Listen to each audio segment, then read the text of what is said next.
Mga ka-chicks, dito po tayo sa Six Tyler Game Farm.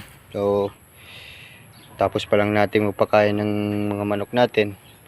So mga ka-chicks, yung nasa limber po, yun po yung na-breed natin na bago.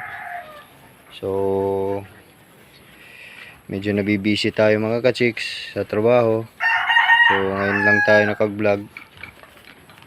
Tapos tayo nagpapatoka dito pag uwi sa trabaho. So ito yung malalaki na sila mga ka-chicks, sa awa ng Diyos. Mga running for 3 months na sila.